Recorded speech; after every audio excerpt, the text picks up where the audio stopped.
I've made a severe and continuous lapse in my judgment, and I don't expect to be forgiven. I'm simply here to apologize. Karma, my JoJo Zero, with an astonishing 3.1 million dislikes! Yeah, it's rewind time.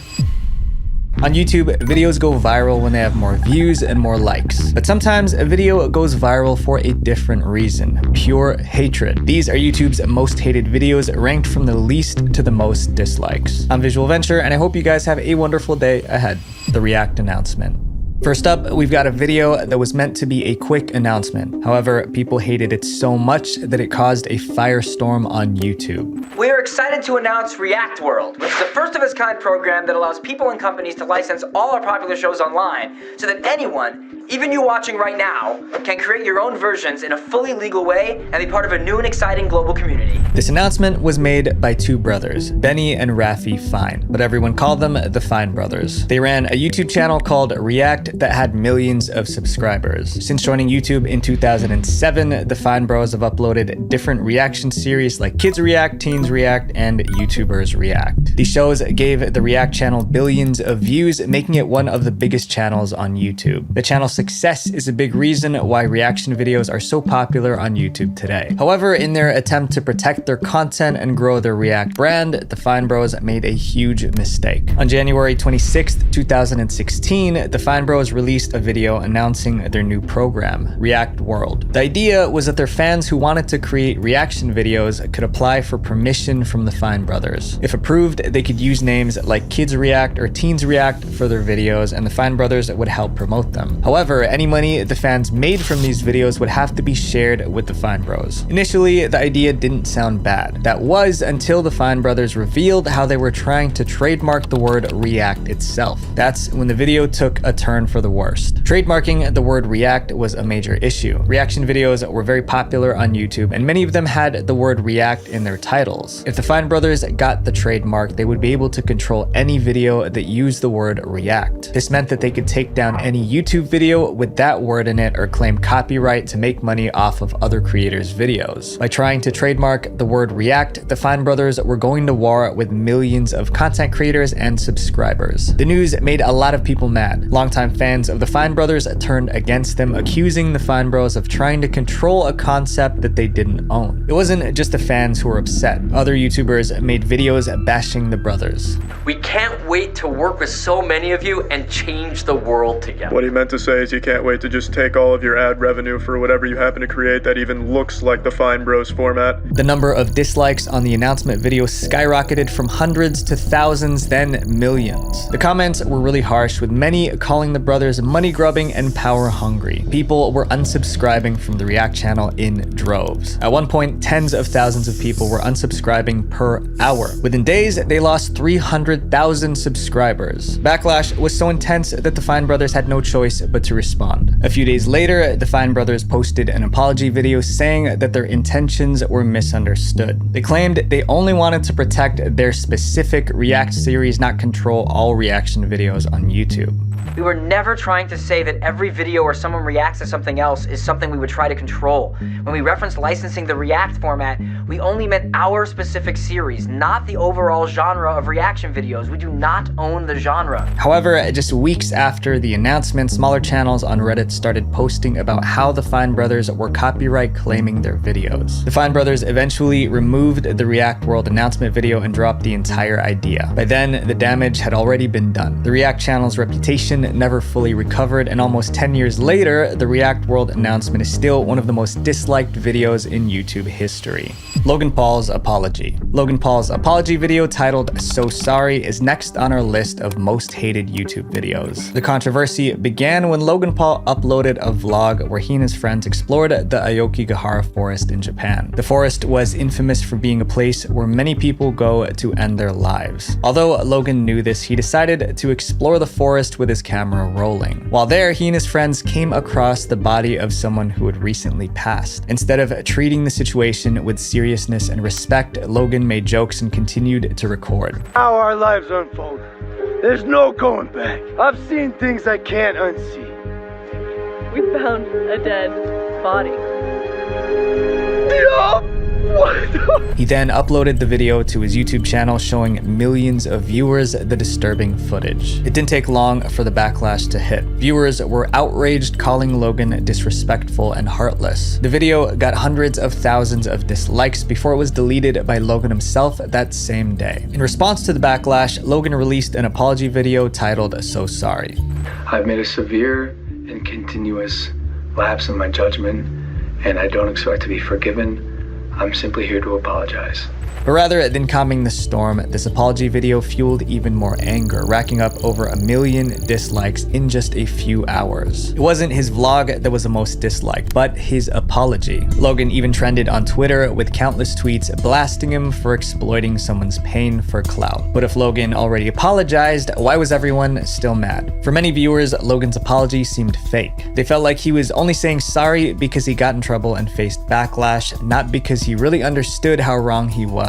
It felt more like a performance meant to save his reputation rather than a true expression of regret. The apology video is still on Logan's channel with over 63 million views and almost 3 million dislikes. But the dislikes on Logan's apology video weren't the only problem. The real consequences were much worse. YouTube kicked him out of their Google Preferred program, potentially costing him millions in ad revenue. On top of that, he lost several deals with brands and advertisers. A movie he was working on got put on hold, and even the Hollywood actor The Rock told Logan to delete every picture and video of them together. And it wasn't over. Logan's own business partners sued him, claiming the scandal made them lose a $3.5 million deal. Feeling the heat, Logan took a break from content creation. Eventually, his fans, business partners, and even YouTube forgave him. Logan returned to YouTube, but continues to stir up drama to this day. By this point in time, Logan's apology was widely considered the worst YouTuber apology in history. That was until this next video, Colleen Ballinger's apology. The video you're about to see isn't just one of YouTube's most hated videos, it's also a perfect example of a terrible apology.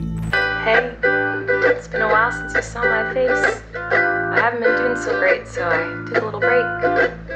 So a lot of people are saying some things about me that aren't quite true. Doesn't matter if it's true though, just as long as it's entertaining to you.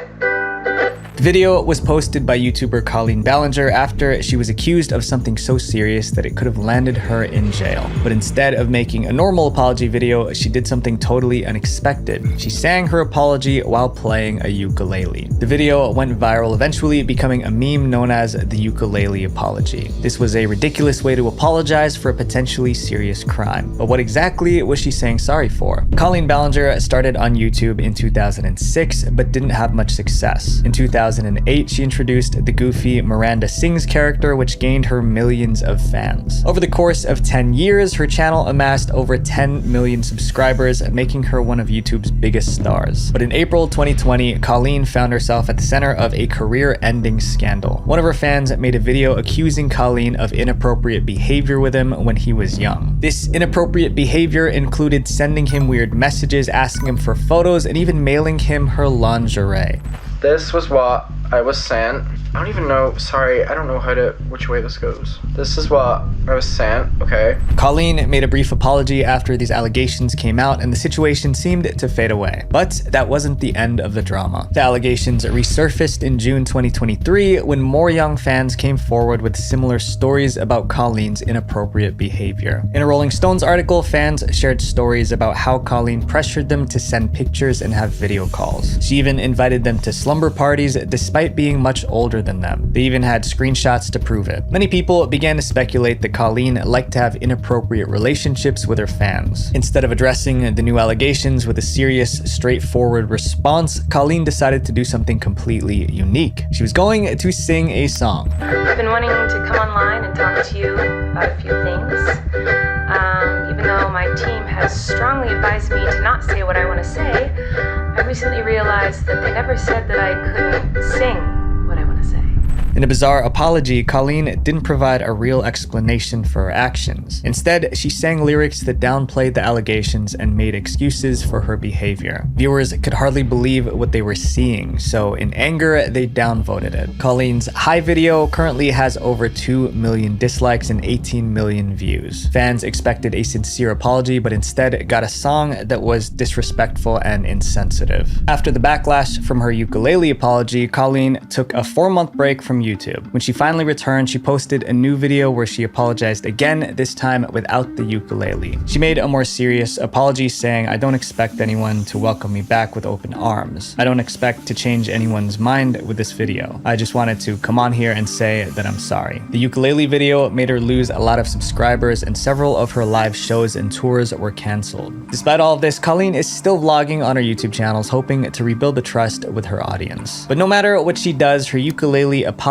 will go down as one of the most hated YouTube videos of all time. JoJo Siwa's Karma music video. This year, 2024, JoJo Siwa's music video for single Karma made history for all the wrong reasons. Your #1 first place overall goes to Karma by JoJo Siwa with an astonishing, record-breaking 3.1 million dislikes! JoJo Siwa started her career as a child star on a show called Dance Moms and became a teen pop artist. In her early career, she was famous for her colorful style and upbeat songs aimed at young girls. But with the release of Karma, everything changed, just not in the way she'd hoped. JoJo wanted to reinvent herself. She spent years wearing sparkly outfits and big hair bows. But now that she was older, she wanted to switch to a more mature, provocative image. The release of the Karma music video in April 2024 was supposed to be a bold statement of her new look and sound. However, it didn't go as planned. JoJo Siwa went from looking like this to looking like this. But instead of fans embracing her rebrand, JoJo's new look became an internet meme. Her music video was also described as cheesy and hilariously goofy. One reviewer called it the worst music I've ever listened to. One big reason for the backlash was the video's content. The music video showed JoJo wearing suggestive outfits and making inappropriate gestures. That was completely out of line, especially since most of her fans were kids. Parents were upset because they felt the video was too graphic for her young audience. But things got worse after JoJo's performance at the LA Pride event in June 2024. During the performance, she danced provocatively with her background dancers, drank from a bottle of vodka on stage, and swore loudly into the mic multiple times. This behavior didn't sit well with fans, especially since many of her younger audience members were in the crowd. As news of JoJo's behavior spread, the dislikes on her Karma video skyrocketed until it hit 3.1 million dislikes, becoming one of the most disliked videos on the platform. T-Series. In 2018 and 2019, YouTube was buzzing about one thing: PewDiePie versus T-Series. What started as a playful competition spiraled into something much bigger. By the end, this epic battle between two massive channels led to some of the most hated videos on YouTube. The reason T-Series videos got so many dislikes was not because of the content itself, but because of the rivalry between two channels, PewDiePie and T-Series. For many years, PewDiePie held the title of the most subscribed channel on YouTube. He didn't just have the most subscribers, he also had the most views on his videos. PewDiePie was even predicted to be the first creator to ever hit 100 million subscribers, but that prediction didn't last. In late 2018, a new channel started taking over, T-Series, which was an Indian company that produced music and films. Their videos were so popular that in January 2017, they overtook PewDiePie and became the most viewed channel on YouTube. But PewDiePie still had the most subscribers. Before long, T-Series began closing in on PewDiePie's subscriber count, and it seemed like they might take his top spot. A new report even predicted that T-Series would be the first YouTube channel to reach 100 million subscribers. But PewDiePie wasn't gonna let that happen without a fight. In August 2018, he posted a video titled "This Channel Will Overtake PewDiePie," where he playfully asked his fans to help him stay #1. Who is this T-Series channel? This channel will pass PewDiePie. I'm #1! I'm I'm number one! PewDiePie didn't know it yet, but with that request, he had just triggered a full-blown fan war between his supporters and T-Series fans. PewDiePie's fans were determined to keep him at the top, so they started disliking T-Series videos as a way to fight back. Millions of fans joined the effort. They organized campaigns to dislike every video uploaded by T-Series. This wasn't just about keeping PewDiePie on the top anymore. They wanted to bring down the T-Series channel altogether. PewDiePie added more fuel to the fire when he released a diss track called Be Lasagna, which was a direct attack on T-Series, and it got PewDiePie's fans even more fired up. They started disliking T-Series videos in massive numbers. Big YouTubers like Jacksepticeye and Markiplier joined in, asking their own fans to support PewDiePie by subscribing to his channel and disliking T-Series videos. Mr. Beast even bought every billboard in his city telling people to unsubscribe from T-Series and subscribe to PewDiePie. Hey! Calling all bros, you can save YouTube. Subscribe to PewDiePie, unsubscribe from T-Series. Truer words have never been spoken. There was a march in Pakistan where protesters held signs reading unsubscribe T-Series and expressed their support for PewDiePie. Hackers around the world hijacked printers, making them print over 100,000 flyers supporting PewDiePie. Needless to say, this rivalry got out of hand. But despite the millions of dislikes on their videos, T-Series won the battle. It all came to an end on May 29th, 2019, when T-Series officially passed PewDiePie and became the first channel to hit 100 million subscribers. The PewDiePie versus T-Series rivalry led to some of the most disliked videos on the platform. This next video on our list is much more serious than this competition. It involves compromising kids for money.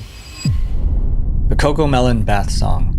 The Cocomelon Bath Song is one of the most hated videos on YouTube, and its high number of dislikes reveal just how much controversy surrounds it. This video, created by the popular children's channel Cocomelon, has racked up over 6 billion views and 16 million likes. However, the number that stands out the most is its 12 million dislikes. That's a 42% dislike to like ratio. When parents were asked why they disliked Cocomelon, most of them had the same answer: addiction. Parents can't stand the Bath Song and other Cocomelon videos because they're too addictive for toddlers. At such a young age, the content should be safe for their growing minds, but Cocomelon is far from that. It's like poison for their brains. Cocomelon is designed to keep kids hooked to their screens. It uses bright colors and flashy effects to grab their attention, and the scenes change every few seconds to keep things exciting. These tactics make it hard for kids to stop watching. For example, in the Bath Song, the scene often changes every 1 to 2 seconds.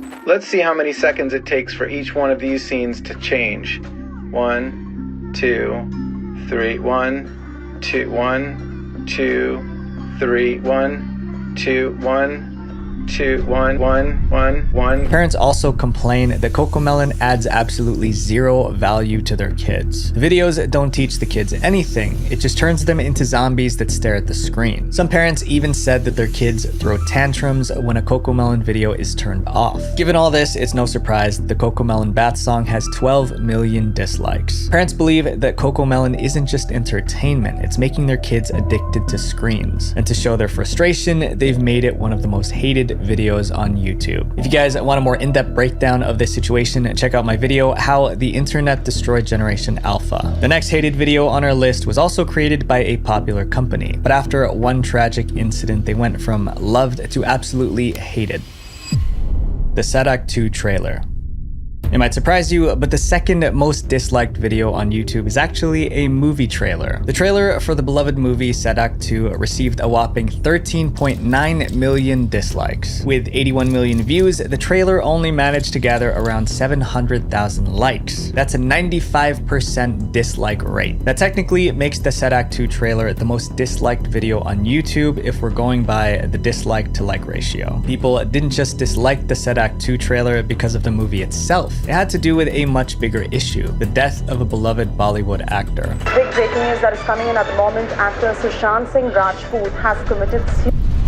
On June 14th, 2020, all of India was heartbroken after hearing about the passing of actor Sushant Singh Rajput. The 34-year-old was a rising movie star in India. Police reported that he took his own life. However, investigations began to reveal a darker story, one that would lead everyone to hating the Sadak 2 movie. It turns out, before his demise, Sushant was almost given the lead role in the Sadak 2 film, but at the last minute, he was kicked out of the project and replaced. Why? Alia Bhatt, the film's lead actress, didn't want to work with him. Alia wasn't just an actress, but also the daughter of the director of the movie. This made people believe that Alia might have influenced her father to replace Sushant with another actor. Old clips of Alia mocking Sushant surfaced, which fueled the public's anger. On a talk show, Alia talked down on Sushant's achievements. Sushant's fans felt like he was treated unfairly by powerful people in Bollywood, including the Bhatt family. They believed that getting kicked out of the Sadak 2 movie because of nepotism drove Sushant to do what he did. So when the Sadak 2 trailer was released just 2 months after Sushant's passing, it became a target for angry fans who were still mourning him. They flooded the video with dislikes as a way to protest nepotism in Bollywood. The hate continued until it hit 13.6 million dislikes, setting a new YouTube record. The next video on our list probably took millions of dollars to create, only to take the crown as the most hated video in YouTube history. YouTube Rewind 2018. Ironically, the most disliked video on YouTube was made by YouTube. With a staggering 20 million dislikes, YouTube Rewind 2018 was the most hated video on the platform. Yeah, it's rewind time. But why did this video, which was meant to celebrate the year's biggest trends, end up getting so much hate? Every year from 2010 to 2019, YouTube released a video called YouTube Rewind to recap the most popular moments on the platform. In the beginning, it was a simple collection of the biggest viral videos, but over time, it became a full production. By 2012, YouTube featured popular creators to perform viral trends in their videos. At first, this format worked well, but by the time YouTube Rewind 2018 came around, things took a turn for the worst. That year, it seemed like YouTube completely ignored what its community wanted. YouTube Rewind 2018 felt disconnected from the creators and events that people cared about. Many viewers were annoyed that YouTube left out major moments like the huge PewDiePie versus T-Series rivalry, which was one of the biggest stories on the platform that year. PewDiePie, who was also YouTube's most popular individual creator, wasn't even mentioned in the video. Seriously, YouTube, I feel like there's no longer a YouTube Rewind when you bring up stuff about what's happening in the world and include talk show hosts. This video should be a representation of all the biggest events and YouTubers on YouTube during the year. On top of that, YouTube invited celebrities and influencers who weren't really part of the YouTube community. People were confused about why movie stars and talk show hosts were included when they didn't contribute to YouTube's culture. Fans wanted the video to focus on their favorite YouTubers, not random celebrities who had nothing to do with the platform. So why did YouTube make all these strange choices? According to tech YouTuber Marques Brownlee, it was because of advertising. Marques explained that YouTube started seeing Rewind as a way to appeal to advertisers who cared a lot about brand safety. That meant that YouTube had to leave out anyone controversial like PewDiePie, even though he was a huge star on YouTube. They obviously are a company that has to make money, and the way they do that is by pairing advertisers to content. So they started seeing YouTube Rewind as a place to showcase all the best stuff that happens on YouTube for advertisers. This focus on keeping advertisers happy made the video feel less authentic. Instead of celebrating the real YouTube community, it felt like YouTube was just trying to put together a polished, advertiser-friendly product. In response to all the hate, PewDiePie decided to create his own version of YouTube Rewind. Yeah, it's rewind time. You know, if I could control Rewind, I would want it to be an actual rewind. PewDiePie's video was much more in touch with what the community wanted. It featured real highlights from the year and didn't shy away from controversial moments. After the disaster of YouTube Rewind 2018, YouTube tried to fix things with Rewind 2019, but they just made another mess. Instead of doing a big production, YouTube Rewind 2019 went back to a simple compilation format, showing the most liked videos of that year. But fans thought it was a lack of effort, like YouTube had just given up. The 2019 Rewind still got 10 million dislikes. YouTube Rewind was no longer a celebration video, but a cesspool of hate comments. Because of all the bad feedback, YouTube decided to cancel the Rewind series completely. These hated videos remind us that being real with your audience is worth more than views or likes. Even if I'd like to think our production quality is on point, no amount of editing can replace keeping your trust as my main goal.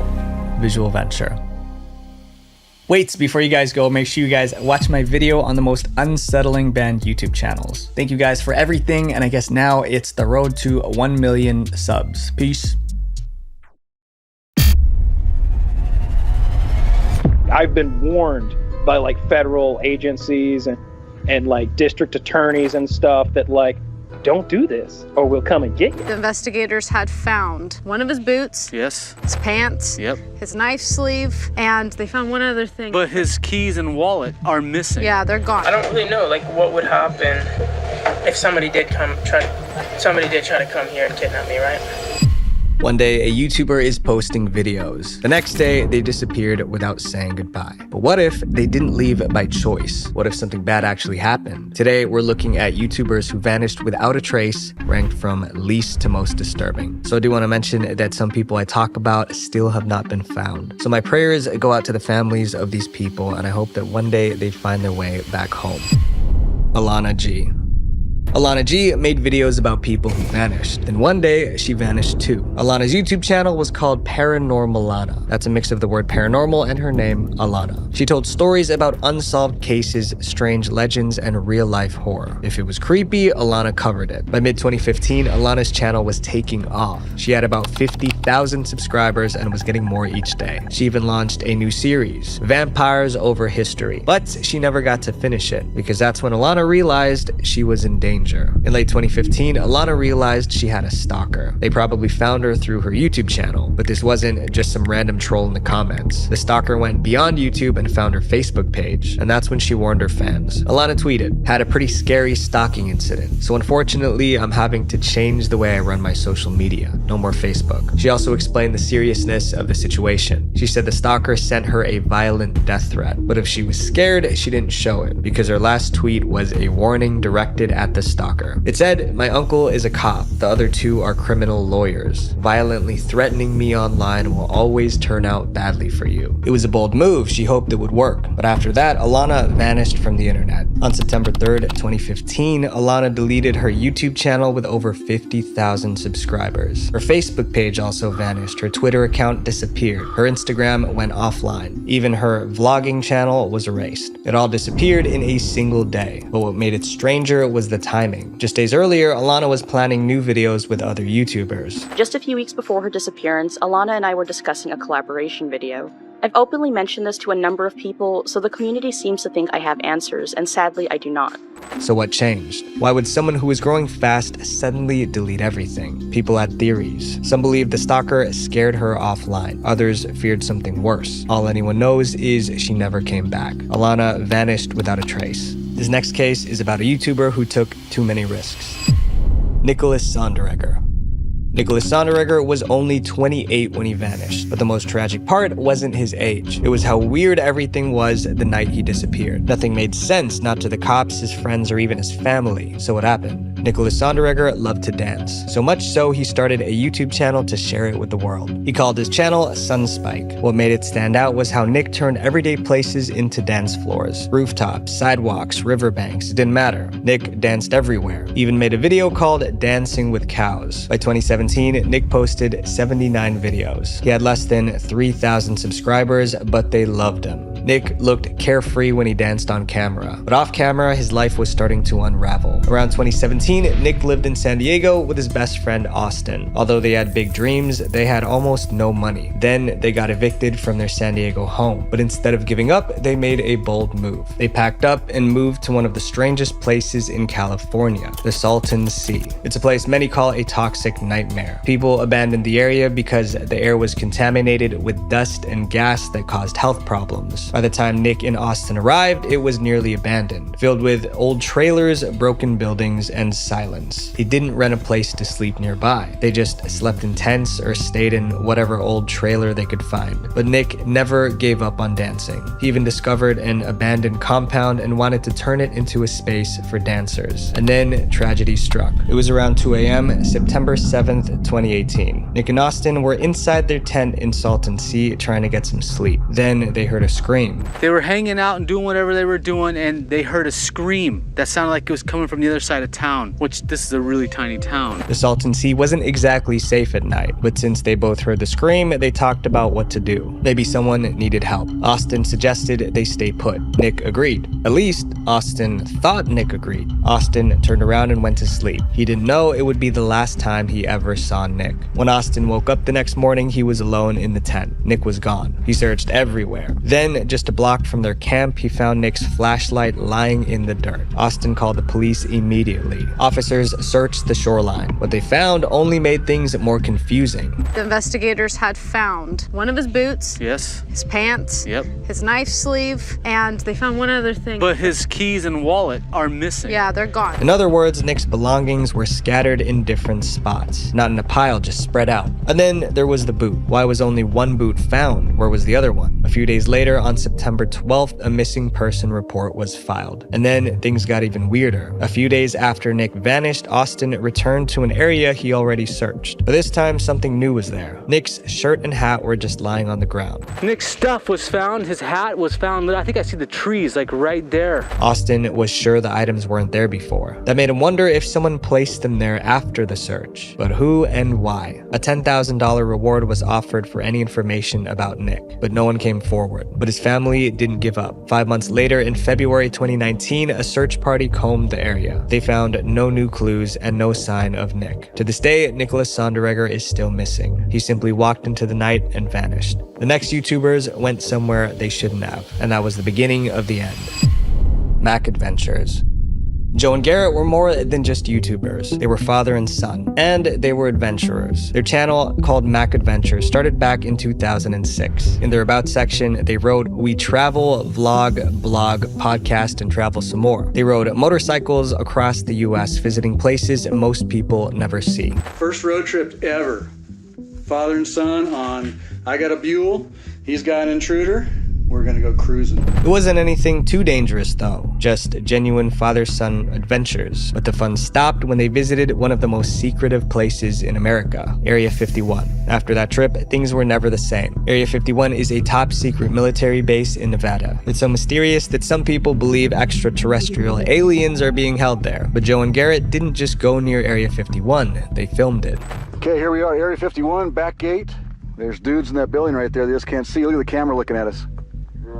This camera moved over here. When they posted the Area 51 video, it blew up. It got more views than any other trip they shared. Their audience wanted more, so they went back again and again. Each time they got bolder. They crossed warning signs. They entered restricted zones. They took pictures of things they weren't supposed to. Soon, they had a series of videos about Area 51. Each time they returned, Joe and Garrett pushed deeper into the restricted zone. They thought they could keep doing it without getting caught. They thought wrong. In early 2017, Joe and Garrett posted their most intense video yet. It was titled Held at Gunpoint by Camo Dudes. This time, they went too deep into Area 51. Armed guards surrounded them with their guns drawn. Joe and Garrett were searched. Luckily, they were not arrested. They were just ordered to leave. Listen, we're gonna give you guys a chance, okay? Get on your bikes, get here. The video ended with Joe and Garrett riding away, but the mood was different. It didn't feel like a fun adventure anymore. It felt like real danger. Not long after that video, Mac Adventures went completely silent. They stopped posting on YouTube. They stopped replying to fan messages. Their other social media accounts went dormant. Other YouTubers started talking about it, calling it the case of YouTubers who disappeared after being held at Area 51. Some believed they were warned to stop filming. Others thought they were secretly arrested. Years passed with no updates. Then 3 years later, they reappeared. Garrett posted a short video called "The Pops and I Are Alive."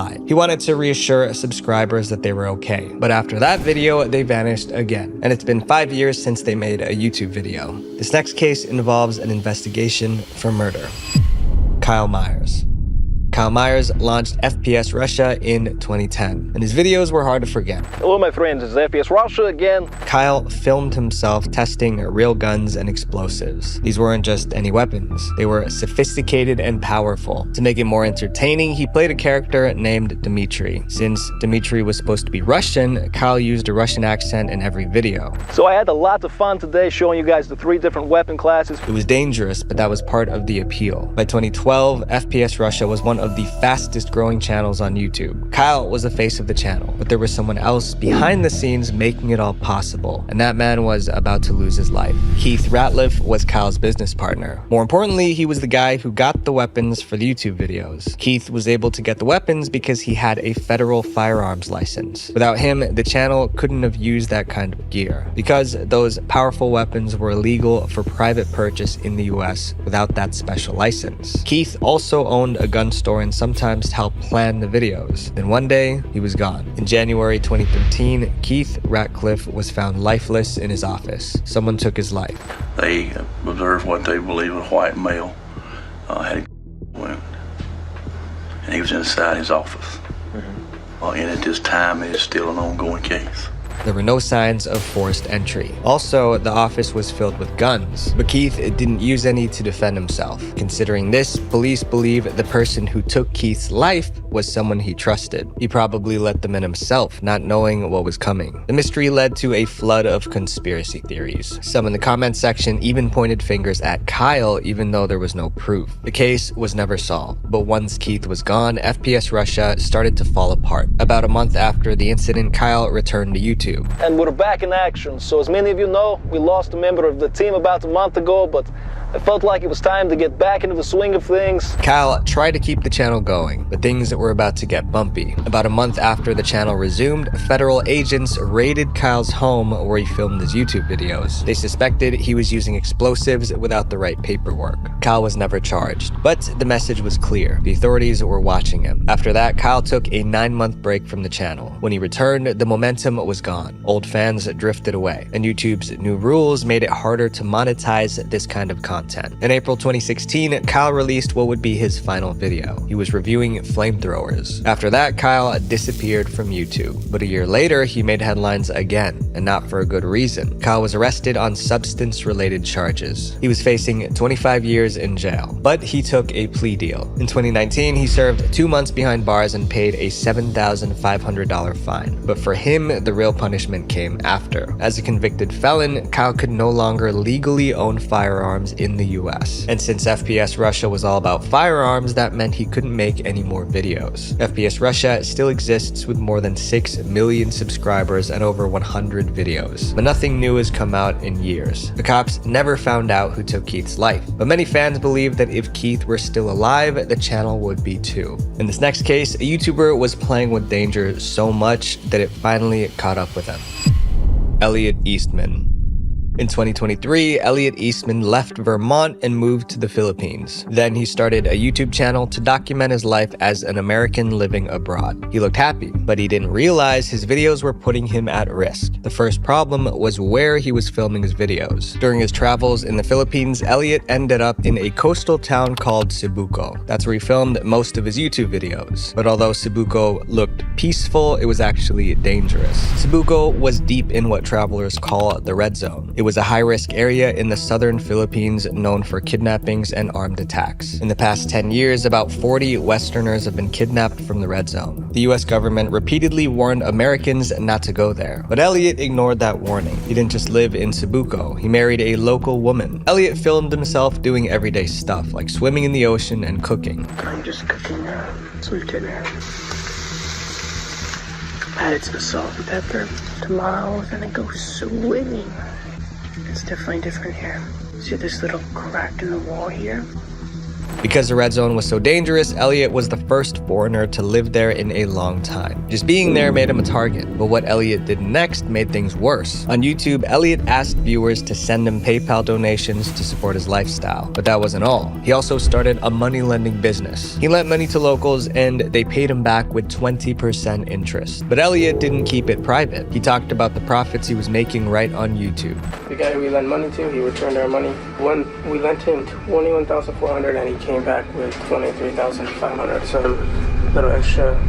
People in Cebuco were watching. They saw how much he was making, and that's when the warnings began. Locals began warning Elliot's family. They said people were planning to kidnap him. People coming here to tell my family that there's people that want to kidnap me, or they're threatening to kidnap me, or stuff like that, like every day. Then his store got robbed. Elliot started to sound nervous during live streams. But I feel like I've been staying in this area for so long, to the point where people, I don't even know if people like me anymore. Maybe they want bad things to happen to me now. Even his wife was scared. She refused to go anywhere with him unless other people were there. Something was clearly wrong. In mid-2024, Elliot flew back to the US for work, but he couldn't stay away. He returned to Cebuco to visit his wife. That choice would be his last. On October 17th, Elliot went live in a video from Cebuco. It sounded like he wanted to move out of Cebuco permanently. Maybe some criminals were watching his live streams, because a few hours later, 4 men in fake police uniforms stormed his house. They were armed. Elliot tried to fight them off. Shots were fired. He was injured. They kidnapped Elliot and dragged him to a speedboat and sped off. Elliot's wife saw the whole thing happen. She called the police immediately, and somehow they tracked down the kidnappers. But Elliot wasn't with them. One kidnapper later explained what happened. He said Elliot was hurt during the kidnapping, and he passed away on the speedboat. Since they couldn't demand ransom anymore, they dumped his body in the ocean. The police searched the coastline, but Elliot's body was never recovered. Elliot found love and adventure in the Philippines, but in the end, it cost him his life. Rest in peace. This next YouTuber was an inspiration to millions of young people until it ended in tragedy. Grant Thompson. Grant Thompson was so popular that just one of his videos got over 48 million views. His channel was called The King of Random. Grant made videos about hacks and mad science experiments. What's up, guys? Welcome back to the lab. Today we're trying another one of those experiments you really shouldn't try at home. One of his biggest hits was a tutorial on how to make gummy candy. For this video, I'm going to show you how to take a few simple ingredients and make mountains and mountains of your own custom gummy candies at home. Grant made science look like magic, and viewers loved it. He amassed 11 million subscribers and 2.5 billion views. But all that success came at a cost. By early 2017, Grant was exhausted. He was working 12 to 18 hours a day. He flew planes as an airline pilot by day, then came home to film videos at night. His health began to suffer. There was a period of about a year and a half where I was working so hard on making videos, and there was like a crushing weight on my chest, so heavy. Long hours at the computer caused terrible back pain, but he didn't stop filming. You didn't even know that though. I kept putting out videos every single week, and I was in excruciating pain. Then in late 2018, Grant made a bold decision. He started posting videos daily. Or he tried posting daily videos. Right. And that pushed us to the max, because we were literally all day and all night and up till 4 in the morning working on videos to post every day. Yeah. Grant was running on fumes. He hired a team to help, but it was still a ton of work. Then Grant found something that helped him unwind from the pressure. In early 2019, Grant discovered paragliding. He called it his new obsession. Paragliding takes years to master, but Grant had just 5 months of experience. On July 29th, 2019, he went paragliding alone in Washington County, Utah. He took off in the evening, but he never came back. His worried family called the police. The Washington County Sheriff's Office in Utah received an urgent call regarding an overdue paraglider who had gone off the radar near Sand Hollow State Park. The caller told officials that the paraglider should have landed an hour earlier and that he was unable to be reached on his cell phone. Search teams tracked his phone. By morning, they found his body in the park. He crashed. Next to him was the camera he used to record the flight. The footage showed everything. The weather suddenly changed. A strong wind pulled him down. His main parachute collapsed. Grant tried to open his backup parachute, but there wasn't enough time. It was heartbreaking. One of YouTube's best teachers was gone. He was only 38. The King of Random channel is still going strong. Grant's team kept it alive, making exciting science videos. Grant Thompson may be gone, but his legacy lives on. Some of these creators were in the wrong place at the wrong time, but others chased content into dangerous places. In an attempt to go viral, they lost much more than fame. My friends, I'll leave you with this. Views are never worth your life. Visual Venture.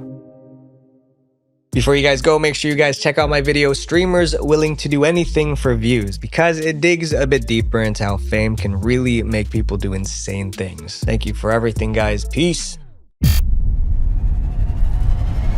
From YouTube to jail cell, these are the 6 YouTubers who went down the wrong path and turned into criminals. Starting from the YouTubers who committed the least severe offenses all the way to the most horrific crimes. The criminal prankster. When it comes to pranks, YouTubers are willing to cross plenty of lines because crazy pranks pull crazy views, which of course brings in the money, and Vitaly ZDTV is living proof of this. With over 10 million subscribers on YouTube, Vitaly is one of the most notorious pranksters on the platform, best known for bending the rules and getting into problems with the authorities. And although getting arrested for playing an extreme prank is a pretty common thing on YouTube, Vitaly takes it to a whole new level. Vitaly had already faced 2 encounters with the police, one for impersonating a cop and the other for using a fake ID. Vitaly would go on to get charged a couple more times for stunts on his YouTube channel. In 2014, he made headlines at the World Cup for streaking across the field. Then in 2016, he was charged for trying to climb up the Hollywood sign, which landed him in jail for a night plus $1,000 for a trespassing fine. And what might be one of his craziest stunts, Vitaly climbed up one of the pyramids of Giza in January of 2020. He did this in an attempt to raise money for the Australian forest fires happening at the time, but although it was for a good cause, Vitaly still had to spend 5 days in jail. But Vitaly's most recent arrest may be the most intense yet. In April 2020, the YouTuber was arrested for a violent altercation with an unsuspecting jogger in Miami Beach. Vitaly had allegedly jumped out of his car without warning or reason and tackled a woman. When police arrived on the scene, he was arrested and charged with a felony. Photos of the woman were posted online not long after, and the injuries were severe. When the police asked why he did it, his words were a bit slurred, and Vitaly himself couldn't even come up with reason for his actions. He explained that he did it for no reason at all, and he knew he messed up. I ruined my whole life. His mugshot was also posted online for everyone to see. Given Vitaly's extensive criminal record and his past run-ins with the law, it's likely that this won't be his last incident, especially since his most recent video posted on November 4th, 2023 follows the same pattern. But while Vitaly is no stranger to run-ins with the cops, there's another YouTuber who had a much more intense encounter, one that left her surrounded by the police. One woman versus the SWAT team. Known for her lifestyle content that follows her life as an exotic dancer, Nina Unrated is also a YouTuber who makes vlogs and story times on her channel. Although she hasn't posted a video in 2 years, Nina still has over 400,000 subscribers. Her fans call her Nina, but her real name is Denise. Most new fans don't even know her real name, which is a good thing for her because it's connected to a well-known crime. One that had her single-handedly trying to fend off an entire SWAT team. Denise had been making content on YouTube for a long time as Nina Unrated, but all of her videos have since been deleted, probably because she didn't want to be tied back to her crime. In 2015, Denise was in her apartment recording an emotional video titled The Truth, Are You Happy Now?, detailing her toxic relationship with her ex-husband, a former Miami Dolphin player, Moreland Greenwood. The video also talked about her tense relations with her family and how they've made her life worse. Given the nature of the video, Denise was already in a bad state of mind, and matters got worse when her then boyfriend walked in and tried to speak with her since she didn't want to talk. Things quickly escalated, and it wasn't long before their talk turned into a full-blown argument. Swept away by the heat of the moment and the rush of emotion she was feeling from recording that video, Denise did something that she couldn't take back. She grabbed a gun and demanded that he get out of the house. Hearing all the noise, the concerned neighbors called the cops. Officers arrived at her apartment in Pembroke Pines, Florida at approximately 12:30 p.m. But what the police didn't know is that they would be stuck there for the next 6 hours. A YouTube star, an emotional appeal, all while police are surrounding her home. Even after her boyfriend left, Denise wasn't the only person inside the house. So was her son. Denise barricaded herself inside the apartment with her son still inside for leverage. The police tried to negotiate with her for hours, trying to get the kid to safety, but Denise refused all of their requests. As a result, backup was called and the SWAT team joined forces. The two would stay locked inside the house for 6 whole hours, and during this time, Denise continued to record her video. Some of the clips from the standoff even made it to the final cut that went up on her channel. And now there is a whole house filled with police officers because I'm not going to make it past today. Denise eventually surrendered herself to police custody. She continued posting on the Nina Unrated channel, getting several viral videos with millions of views before disappearing from the internet 2 years ago. And whether or not she'll return, no one knows. But at least Nina made a name for herself before disappearing from social media. Other aspiring content creators like this next one don't end up making it very far, even after their best and most dangerous efforts. The stunt gone wrong. It's crazy how a single event can change a YouTuber's life, and with today's sponsor, War Thunder, every decision can impact the game's direction. War Thunder is a vehicle combat MMO game with more than 2,500 tanks, planes, helicopters, and ships to choose from and even customize. The game has beautiful graphics and sound effects to give you an immersive experience. When I was a kid, I wanted to become a fighter pilot, so I researched planes all the time, and I can tell you that War Thunder vehicles are very realistic. They have a vehicle damage model where every vehicle is broken down to its specific components like the engine and fuel tank. And my favorite part, the damage x-ray. When you get hit, vehicles suffer damage to their components and the crew inside. War Thunder has 3 modes. Arcade if you're into fast-paced matches, simulator mode which gives you the ultimate challenge, and realistic mode which is a mix of intensity and authenticity. There are over 70 million players that you can PvP, and if you're a fan of military history, this game is for you. Play War Thunder for free on PC, PlayStation, or Xbox now by using my link in the pinned comment or description. New and returning players that haven't played in 6 months get a massive bonus pack that includes premium vehicles, the Eagle of Valor, 100,000 silver lions, and 7 days of premium account. There are plenty of videos that have gone viral on YouTube, but few have ever been able to match this scale. That's because not only was this video idea absolutely crazy, but it was also extremely dangerous. Mona Lisa Perez is another perpetrator in a YouTube stunt gone wrong. In 2017, Mona Lisa's boyfriend Pedro Ruiz came up with the ultimate plan for YouTube fame, one that was high risk and high reward. This was going to be their first video, and Pedro wanted to start the channel off with a bang.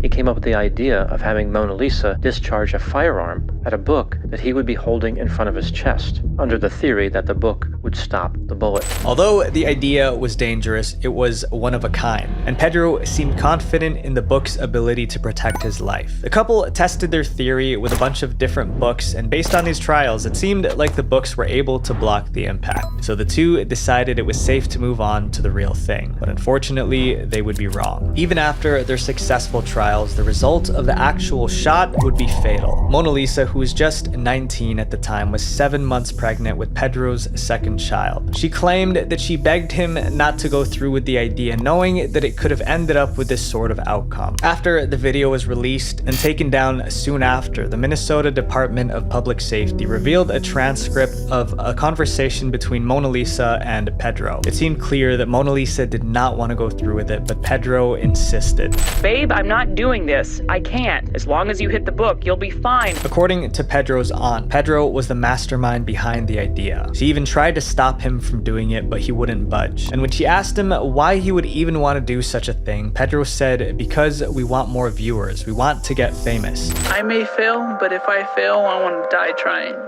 Mona Lisa could have faced up to 10 years of jail time and a $20,000 fine, but she only ended up serving 180 days in prison. Mona Lisa doesn't seem like she'll be making a return to content creation anytime soon. Unlike this next creator, who even after being charged for the passing of a friend and fellow YouTuber still posts videos to this day. A big mistake. Daniel Silva is a tattoo artist who's done work on celebrities like Trippie Redd, Ethan Dolan, and Jalen Ramsey. He was also a participant in the 10th season of the tattooing reality TV competition Ink Master, where he placed 7th in the finale. But at the time, Daniel wasn't best known for his work, but rather his crime. In 2020, the world was shocked and devastated to find out about the passing of beloved social media star Corey LaBerry. He was a vlogger who had been uploading videos on YouTube since 2006. 16 and collaborated with popular YouTubers like David Dobrik. On May 10th, 2020, his 25th birthday, Corey was out celebrating for the occasion. He'd gotten way too intoxicated and decided to look for a designated driver to drive him home that night. So he turned to his friend Daniel Silva, who was capitalizing off of his newfound fame as an expert tattoo artist. He wanted to expand his content by also making videos on YouTube and currently has over 900,000 subscribers. At the time of Corey's birthday, Daniel was also under the influence and wasn't fit to drive. Yet, he still agreed, and Corey gave him the keys to his car so that he could take them both home. But sadly for Corey, he made the wrong choice. The life of a YouTube reality star cut short, killed on his 25th birthday in a violent high-speed crash. The two got into Corey's 2020 McLaren 600 LT and began the drive. But at around 9:40 p.m., Daniel lost control of the vehicle shortly after, sending it flying off the road. Daniel made it. Corey didn't. After the crash, Daniel attempted to evade police capture, trying to flee the scene, but was stopped by a passerby who tried to help out. When the police arrived, he was taken into custody and was held on a $200,000 bond. In July of 2020, Daniel was charged with murder, and he and his legal team were hard at work to get that changed. His original sentence was up to 4 years in state prison. But a month later, this was reduced and the tattoo artist was sentenced to 365 days in a county jail, along with 250 hours of community service and 5 years of probation. It was later revealed that it was Corey's family that asked for these charges to be reduced. A few months later, Daniel broke his silence regarding the entire incident, issuing a formal apology to Corey's fans, family, and loved ones. I want to start off by saying how sorry I am for all the pain that everybody's going through. I'm sorry to Corey. I'm sorry to Corey's friends and family, and I'm really sorry to Corey's fans. As of March 2023, Daniel has returned to YouTube and uploads consistently. Daniel isn't hurting anyone anymore with his videos, but for other YouTubers, I cannot say the same. But while Daniel may wield a tattoo gun, Mr. Anime uses the real version. Dark fantasies brought to life. The anime community on YouTube has grown to be one of the biggest and most engaged on the platform. But back in the early days of the site, it wasn't always like that. One of the pioneers of this niche was a YouTuber by the name of Mr. Anime, or Trey Eric Sessler. Having joined back in 2006, Trey was considered one of the more popular content creators with over 1 million views on the channel, which was way more impressive back then. Before he pivoted his channel toward anime, he'd been known as Lens Caps Productions, and he would post content about his love for film and cinematography and even upload skits. But his channel started taking off when he began posting anime reviews. This being the first episode and review, I kind of wanted to start kind of strong and get this one out of the way.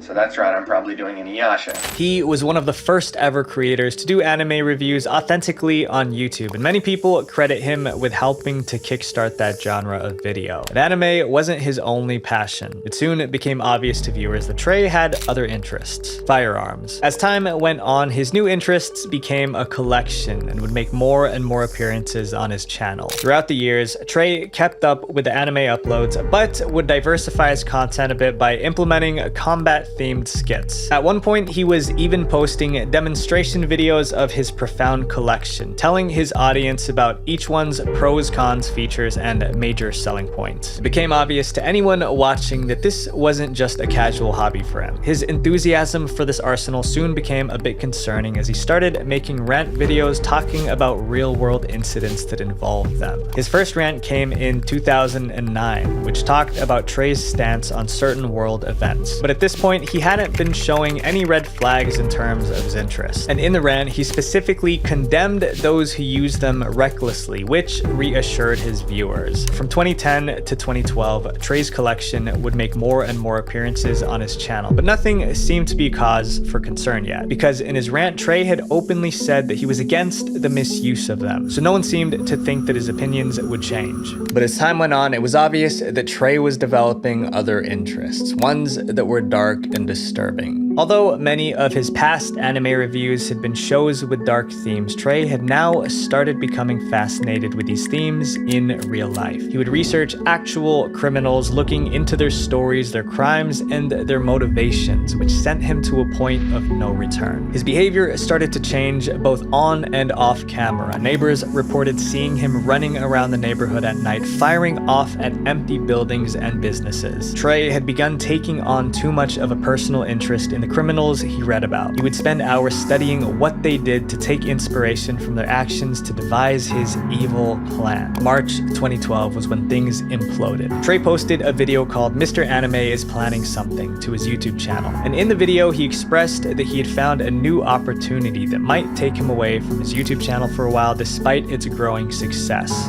This is just an update video to let you guys know that I'm gonna reward myself with probably a 2 or 3 week break coming up here from YouTube videos. Trey then expressed his gratitude to his viewers, with his voice even shaking a bit as he thanked them for supporting him. I want to thank you guys a lot for sticking with me and watching the channel. I got more subscribers than ever. I have more views than ever, and everything is going really good. Little did his community know that the reason that he would be taking a break would not just be a reward, but a crime. Trey made all the preparations, such as buying supplies and studying floor plans. But before all that, the first step was to get rid of his obstacles, which in Trey's case was his family. And on March 20th, 2012, that is exactly what he did. Afterwards, Trey wanted to move on to step 2. Grabbing his things, he started heading toward his second destination, but couldn't go through with it. It was at that point that the reality of his situation started setting in, and things ultimately got too real for him. He then turned around and went back home to where the police were already waiting. It's a crime in Waller that shocked us all. Now he is headed to prison in a plea deal that not everybody is happy about. This devastating case was all over the media for weeks, with footage of Trey's interrogation even being made available to the public. Trey was sentenced to life in prison without the possibility of parole. But if you thought this case was brutal, prepare for an even more shocking case. Elliot Rodger was not just a YouTuber turned criminal. He was one of the most twisted individuals on the platform. The infamous incel. Arguably, the most infamous YouTubers turned criminal is Elliot Rodger, the man who took his hatred for those who rejected him to extreme lengths. Elliot Rodger had been diagnosed with various mental illnesses and disorders since he was just 8 years old. He received psychiatric treatments and saw therapists regularly, but refused to take any medication. From his childhood, Elliot struggled to make friends, often being the subject of bullying. So, like many kids in that sort of situation, he turned to the internet for comfort. There, he started up his online blog and YouTube channel where he openly talked about his struggles with loneliness, particularly when it came to romantic relationships. In real life, Elliot had trouble talking to women and never had a girlfriend before. As a result, he grew resentful of them. Through his content, his dislike for women was clear. He believed that his lack of success in getting into a relationship was not his fault, but rather theirs. And he built a whole online community of like-minded individuals in his subscriber base. On June 4th, 2011, Elliot moved to Isla Vista to attend Santa Barbara City College. But it didn't take long before he dropped out. He decided to still stay in the city even after leaving school, and this is where he started showing some red flags in his behavior. He became sort of infamous for being the culprit of several local incidents. He would throw drinks at couples or girls who didn't reciprocate his feelings. One time, he even filled a super soaker with orange juice just to spray it on a group of kickball players in the park. While those already showcased his terrible social behaviors and his mean spirit, this next incident was really what sent him spiraling out of control. On July 20th, 2013, he pushed several girls after he was supposedly ignored by them at a party. This incident is apparently what ignited Elliot's rage. Others had noticed what he was doing, and a group of men ended up roughing him up. According to Elliot, this was the event that led him into a downward spiral, ready to carry out his twisted manifesto. He dedicated all of his time to secretly pocketing money from his family and purchased a wide range of supplies for his plan. Previously, Elliot had already posted many videos on his YouTube channel, which all have since been deleted. His parents had grown concerned about these videos that they forced him to take them down and even reported them to the police. But nothing came out of that report, which is why Elliot was able to carry on and do what he did, a crime that would leave the world shocked. For months, Elliot had been writing a manifesto called My Twisted World, the story of Elliot Rodger. In this 107,000-word document, Elliot detailed his entire life from birth, explaining how he went from a happy and blissful kid to how he is today, all as a result of the cruelties of the world, particularly the women in it. One of the lines from his manifesto is as follows: "All I ever wanted was to fit in and live a happy life amongst humanity, but I was cast out and rejected, forced to endure an existence of loneliness and insignificance, all because the females of the human species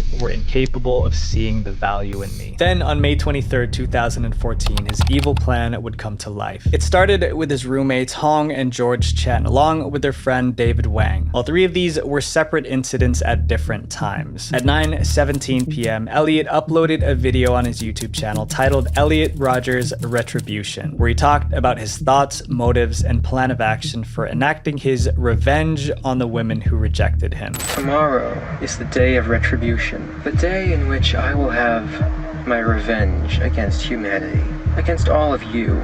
One of the final steps of his plan was to share his manifesto with the world. So Elliot emailed the document to 34 people, like his family members, his therapist, former teachers, and childhood friends. Once his manifesto and his last video were out into the world, he went to the Alpha Phi sorority house on the Santa Barbara campus. But when his knocks at the door went unanswered, he turned to the members of the Delta Delta Delta sorority nearby. After this, Elliot got back in his car so that he could continue this mission while on the move. Police, upon several 911 calls, arrived at the area and were on active lookout, and 4 officers even ran into him but let him go because they didn't suspect that he was the culprit, which turned out to be a fatal mistake. Elliot would continue his plan, getting into 2 encounters with the police. Near the tail end of the chase, the YouTuber would crash into a bicyclist, making it hard to run. So that's when Elliot ended the chase on his own terms. He was just 22 years old. Exploring the downfall of these YouTubers teaches us a vital lesson. Internet fame is temporary, but the consequences of our actions can last forever. Visual Venture. Play War Thunder for free on PC, PlayStation, or Xbox now by using my link below. New and returning players will get a massive bonus pack, including multiple premium vehicles. Wait, before you go, click this playlist right here to watch more dark internet documentaries, because the algorithm is going to promote my channel more if you guys watch multiple videos. Thank you so much for being here. It means the world. Peace. A woman who rose to fame on YouTube with her videos on parenting, childcare, and marriage is charged with 6 counts of felony child. Why are Mom and Daddy fighting? Is everybody in agreement with me here how creepy this is? But there is something more sinister with these people.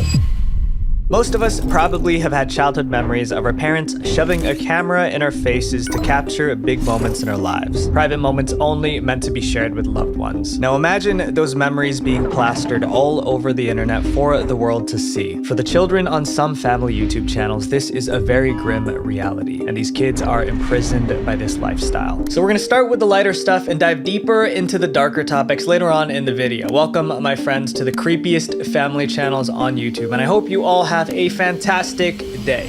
The Ingham family. The Ingham family started off as what seemed like your typical YouTube family vloggers. The parents, Sarah and Chris, would post videos about family outings and holidays featuring their 3 children, Isabel, Esme, and Isla. But as their channel gained more subscribers, the Inghams' videos got more and more personal, and their YouTube content took a bizarre turn when they welcomed their newborn son, Jace, to the family. In March of 2019, they posted a video titled Emotional Live Birth, Labor and Delivery. The video documents Sarah's 7-hour delivery. It features everything from her painful contractions to the physical birth of their newborn son, Jace. 8 minutes past 7.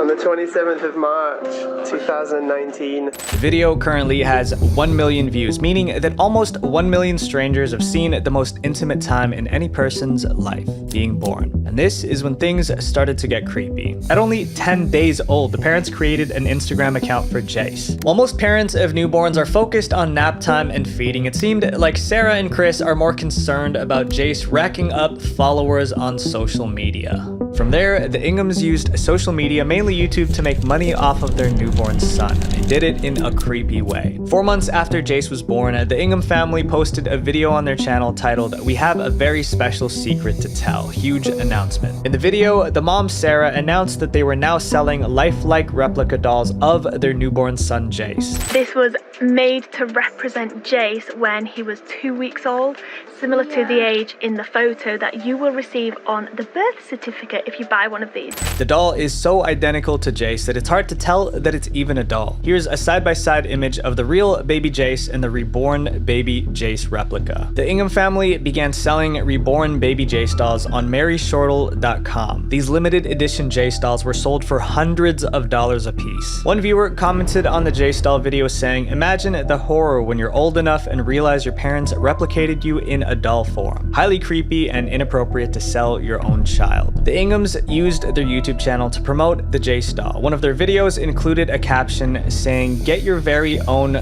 baby reborn Jace doll here," followed by a link to the Mary Shortle online store. Jace's parents acted like selling dolls of their son to strangers was a completely normal thing to do. In a BuzzFeed interview, the father Chris described the baby Jace dolls as a great opportunity for their fans. But who really benefited from this great opportunity? The Inghams ended up producing 250 newborn baby Jace dolls, which means the parents could have possibly gained anywhere from $73,000 to $92,000 selling replicas of their son. After receiving major backlash, Chris and Sarah Ingham posted a video titled, "This Needs to Be Said." In the video, Chris and Sarah addressed the negative comments they'd receive about the baby reborn Jace dolls. Instead of admitting that profiting from selling dolls of their son could be questionable, the parents portrayed themselves as the main victims in this situation. Some of you may already know this, but we have been the victims of some of the most severe, disgusting hate online. But the Ingham family is just the tip of the creepy family channel's iceberg.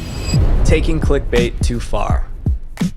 Some people think running a YouTube channel is easy, making videos one day and taking it easy for the rest of the week. Well, let me tell you, it most definitely is not. I always have to find ways to cut down time and stay efficient. Enter today's sponsor, Opera. But Opera isn't just a browser. It's a whole toolkit to help in content creation. So I usually have a lot of tabs open, which can get messy. But with Opera's tab islands, I can easily group similar websites together. So I could put Social Blade and ViewStats together while my scripts are in another. My favorite Opera feature is the sidebar, because with one click I can use Aria for quick information, browse X, or check your guys' messages on Instagram. And then there's Aria, Opera's free generative AI service. When I'm doing research for these videos, there's a ton of words that I don't understand, but I could literally highlight a word, click explain briefly, and Aria explains it briefly. So if I'm looking at an article on creating great thumbnails and I don't know what click-through rate means, then I just highlight it, click explain briefly, and there it is. It's the ratio of clicks on a link to the number of times it's shown, and in this case, a thumbnail. Thank you, Aria. And that's not all. Opera has a built-in ad blocker and a VPN for smoother and safer browsing. And best of all these features are free. Make sure you guys click that first link in the description and download the Opera desktop today for free. Meet the Prince family. The Prince family includes the mother Bianca, father Damien, and their 4 kids, DJ, Kyrie, Nova, and Ayla. Between their 2 YouTube channels, the official Prince family and the Prince family Clubhouse, they have over 13 million subscribers, and their videos have reached a total of almost 1.2 billion views. Unlike typical YouTube family channels, the Prince family didn't become famous by only posting vlogs of family vacations or holidays. The parents, Bianca and Damien, gained their millions of followers by also posting skits that are supposed to teach parenting lessons. Sounds harmless, right? But when you look beneath the surface, it seems the videos aren't really about teaching good parenting. They're more about getting a lot of views by putting their sons DJ and Kyrie in compromising situations. On January of 2022, the Prince family posted a video titled "Parents Break Up in Front of Boys They Instantly Regret It" on their channel. The video begins with a father Damien refusing to play with his 2 sons, DJ, who is 8, and Kyrie, who is 6, which then escalates into their parents getting into a fight while their sons listen in. What you don't have is time to spend with your kids. Why are you so mad? Why am Mom and Daddy fighting? Always on your phone. From From there, things continue to get worse. At one point, Bianca sits DJ and Kyrie down and tells them that their father doesn't want to spend time with them. Even though this is all an act, the disappointment on the boys' faces appears very real. After featuring increasingly intense fights that take place in front of Kyrie and DJ, Bianca packs a suitcase and threatens to leave. What is you doing? What does it look like I'm doing? Going somewhere? I'm packing up and leaving, and I'm taking the kids with me. All of this eventually leads up to Bianca and Damien attempting to make up in a sweet and happy moment, but the fighting seemed to take a toll on their kids. In a weird twist, the video ends with a quote on screen that reads, "Be a good example for your kids. They look up to you more than you realize." Although the message for parents is good, the way the Prince family presents it is bizarre. No child wants to witness their parents breaking up in front of their eyes, even if the breakup is part of an act. The video currently has over 1.3 million views, so I guess the Prince family's goal to get as many views as possible was a success. But they've been getting a lot of backlash, and on top of this, they take things further. If you scroll through the Prince family's channel, you'll see an endless amount of creepy clickbait. The Prince family is notorious for using titles and thumbnails as clickbait in their videos, and they've been accused multiple times of taking this tactic too far. YouTuber Ethan Klein took a deep dive into the Prince family's creepy clickbait on his podcast H3. This is how he describes it. Most horrific clickbait on their kids that I've ever seen. One of their creepiest thumbnails is for a video titled, "What Happened to Nova's Face? She Freaked Out." Nova is Damien and Bianca's daughter, and she was just shy of 2 years old when the video was posted. The video's thumbnail shows 2-year-old Nova with tears in her eyes and an open sore on her face, not to mention the added clickbait using worms. He took worms out of her face. That's the clickbait. You can't do that, you guys. Help me, Daddy, it says. You should be so deeply ashamed of what you're doing. What makes the situation even weirder is that the video had actually pretty much nothing to do with the thumbnail and title. The video is actually about Damien and Bianca celebrating hitting 8 million subscribers on YouTube and donating clothes to Goodwill. There were no worms involved, and the massive wound on Nova's face is actually just a scratch that was featured for less than a minute. Nova, why you scratch your face up for it? Okay. Does it hurt? Yeah. Are you excited about hitting 8 million family members? After receiving backlash, the Prince family eventually replaced the thumbnail featuring Nova. But the Prince family seems to still be pushing boundaries. This next family YouTube channel takes pranking their own children to disturbing levels, and the pranks have led to real-life consequences. The downfall of Daddy05. Welcome to the channel Daddy05. This family YouTube channel features the Martin family, which is made up of the father, Mark, mother, Heather, and their children, Jake, Ryan, Emma, Cody, and Alex. One thing to remember is that Heather is Cody and Emma's stepmom. The Daddy05 channel revolved around Mark and Heather pranking their kids. The pranks started innocently, involving things like Mark jumping out and scaring his kids. As the channel slowly started to gain subscribers, Mark realized that the videos where the kids had extreme reactions to his pranks gained more views. This is where things took a creepy turn. Some of their kids had more extreme reactions than others, but one kid in particular would often have meltdowns in reaction to pranks. Their 10-year-old son, Cody. Cody had been diagnosed with oppositional defiant disorder, or commonly phrased as ODD. According to the Mayo Clinic, oppositional defiance disorder includes a frequent and ongoing pattern of anger, irritability, arguing, and defiance toward parents and other authority figures. In the eyes of his parents, this made Cody the perfect pranking target. So many of Daddy05's videos involved putting Cody under extreme distress. In one of his most questionable pranks on Cody, Mark convinced Cody that they were sending him away to live with another family. Mark tells his son that their reason for sending him away is because he's really annoying. Do you not like me as a kid? I do like you as a kid, but you're really annoying. At first, Cody tries to call their bluff and insists that there's no way his family would abandon him. Cody's attitude changes though when his father begins to pack up Cody's things in a suitcase. Mark then tells Cody's brother Alex that they're putting his brother up for adoption. Alex, we're giving Cody up for adoption. Yes. And this is gonna be your room. From there, Mark makes a fake phone call to an unknown person telling them to pick Cody up. A room over that actually cared about their children would not do this. Mark eventually admits that this was all a prank and they're not putting Cody up for adoption, but at that point the damage had already been done. What's even creepier is that Mark calls this video a success. See the prank that I did on Cody that failed miserably. I mean, well, it technically didn't fail because it worked out. He got mad, pissed off, all that, and there was a reaction. Now this next prank is where the consequences begin. In 2017, Daddy05 uploaded a video titled Invisible Ink Prank, Epic Freakout, and it would end up being the nail in Daddy05's coffin. The plan was just for Cody's stepmom, Heather, to squirt invisible ink on his carpet, then blame him for the stain. I bought this here, invisible ink, and I'm gonna squirt it all over his carpet and start flipping out. Mark and Heather proceeded to call Cody into the room and scream at him for staining the carpet. As his father and stepmom yell at him, Cody becomes overwhelmed with emotion. His face turns bright red and he begins crying while repeatedly saying, "I didn't do that." As the tensions rise, Cody's brother Alex steps in to try to defend his brother, but backfires on Alex and they accuse him of staining the carpet. From that point, Cody and Alex are crying while their parents continue yelling at them. Mark finally reveals that this was all a prank and no one is actually in trouble. It's invisible ink, it goes away!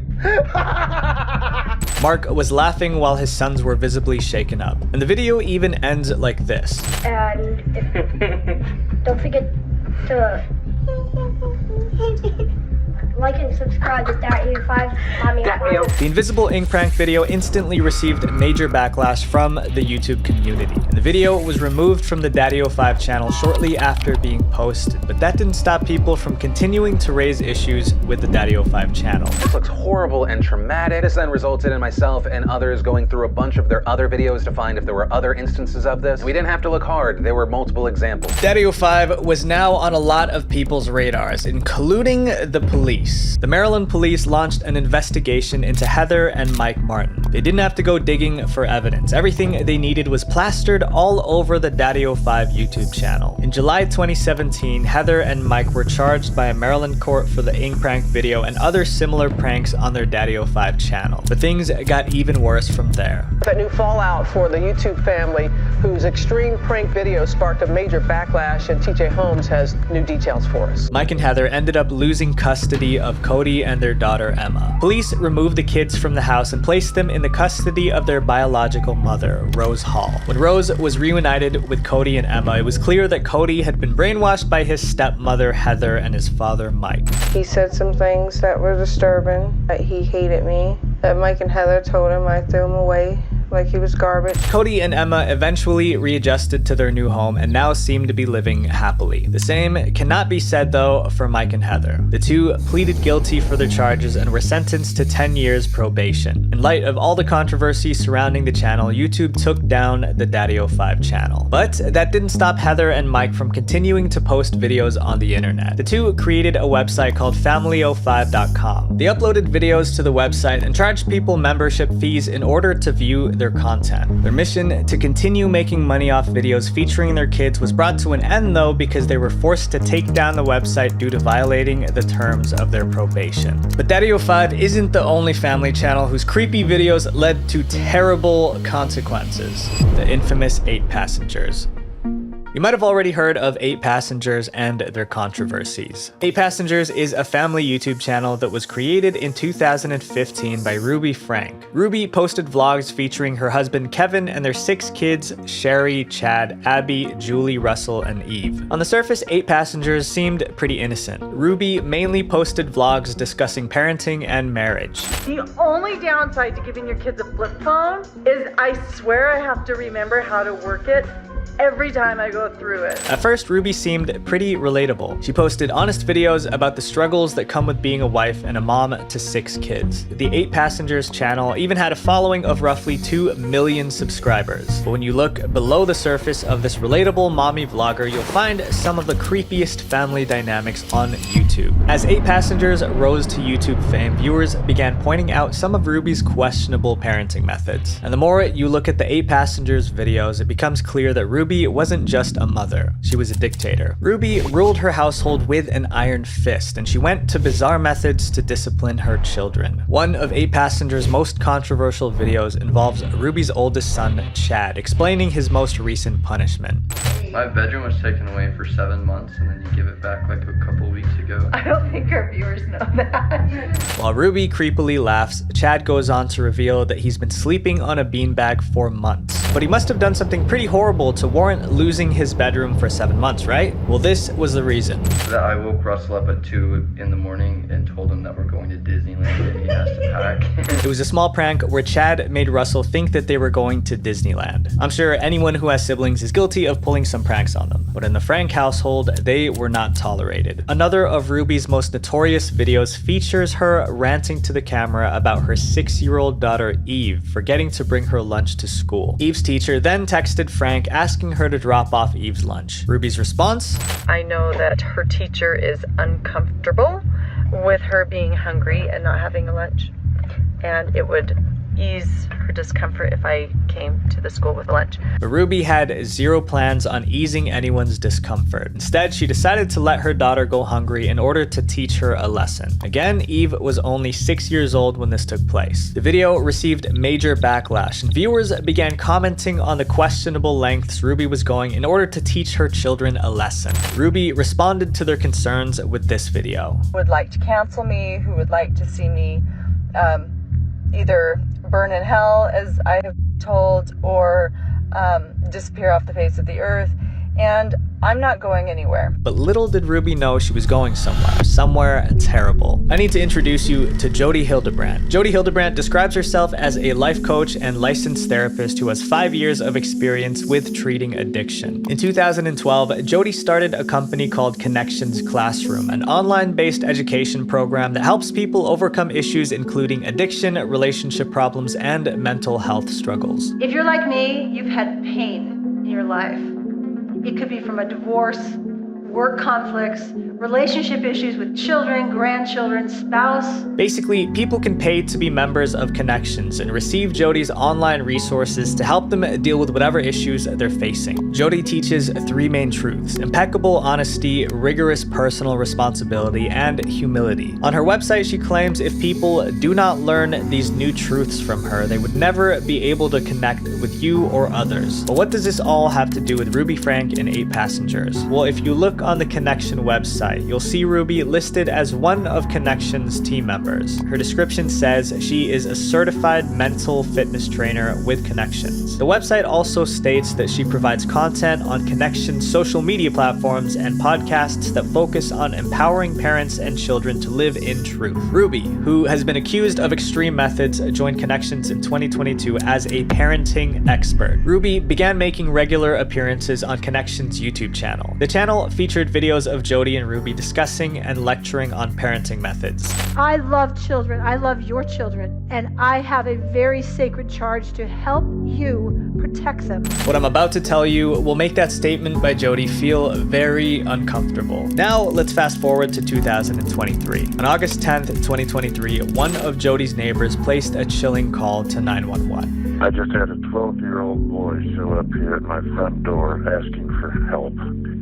And he's said he just came from a neighbor's house, and we know there's been problems at this neighbor's house. That 12-year-old boy was Ruby's son, Russell, and the neighbor's house he came from belonged to Jody Hildebrandt. Jody's neighbor goes on to explain that Russell had escaped from Jody's house by crawling out of a window and appeared to be distressed, malnourished, hungry, and thirsty, with tape on his legs. From there, Utah police came knocking on Jody's door. Once they entered the house, they were horrified by what they saw. Police discovered that Ruby's daughter, 10-year-old Eve, was being held captive in Jody's home. She was also in the same horrible condition as her brother Russell. Russell and Eve were then taken to the hospital for medical evaluation. Upon further investigation, the police learned that Ruby had left her 2 children in the care of Jody for an unknown amount of time. What we do know is that Ruby was in Jody's house on multiple occasions while her children were subjected to severe mistreatment. As a result, both Rudy and Jody were arrested by Utah police on August 30th, 2023. Ruby and Jody have been charged with 6 felony counts relating to the horrible condition Russell and Eve were living in, including physical injury, starvation, and mistreatment. Both of them have pleaded not guilty and are currently being held in a Utah jail awaiting trial. Outside of jail, things continue to unravel for Jodi and Ruby. Jodi Hildebrandt has lost her medical license, and Ruby and her husband have temporarily lost custody of 4 of their underage children: Eve, Russell, Julie, and Abby. YouTube recently took down the 8 Passengers channel, but there's one family YouTube channel still operating in plain sight that I find pretty chilling: